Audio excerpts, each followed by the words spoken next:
Kita selalu sebut dalam ibadah selesai tawaf nak menuju ke tempat sa'i itu, percayalah bahawa Allah bagi satu simbol kepada kita. Orang perempuannya adalah doa seorang ibu yang dimakbulkan Allah, tak ada hijab. Tetapi kita selalu menangis. Kerana apa? Pasangan kita. Kerana apa? Anak-anak kita. Sebab kita menangis dalam doa yang tak ada orang tahu pun, hanya antara kita dengan Allah.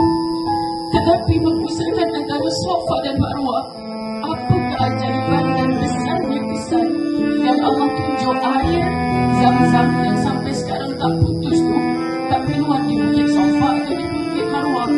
Sedangkan usahanya di situ antara Safa dan Marwah.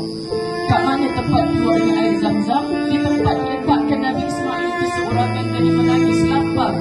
Seorang ibu memang tahu anak tu menangis sakit, atau anak tu menangis takut, ataupun anak tu menangis kena kacau orang dan sebagainya. Ibu ni boleh tahu naluri hati. Bila selesai Safa Marwah 7 keliling, mendengar satu lagi suara tangisan Ismail. Bukan seperti tangisan yang awal tadi tu. Apa yang dia nak beritahu pada dia? Apa yang anak nak beritahu pada dia? Melihatlah dia terpancutnya air Zam-Zam daripada telapak kaki. Jadi nak cerita, kita berusaha semalam. Hantar anak belajar pandai-pandai hafal Quran untuk orang. Tapi akhirnya takdirnya begitu. Terimalah ini ujian yang telah Allah letakkan di Lauh Mahfuz tertulis. Saya kata bertahun-tahun kepada Allah Subhanahu Wa Taala istighfar.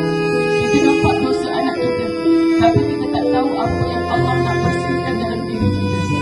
Banyak antara kita diuji tentang pasangan, tentang anak. Istighfar, jangan nampak salah mereka dulu, tapi minta ampun kepada Allah. Kalau ini boleh menyucikan dosa-dosa aku, ya Allah. Kalau ini boleh meletakkan aku sebaharis dengan orang-orang yang kau sayang dan kau berikan ujian begitu besar.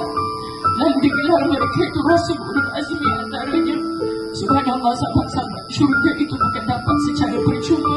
Syurga itu bukan dapat secara harga yang murah, tapi mahalnya adalah pengorbanan yang sangat besar.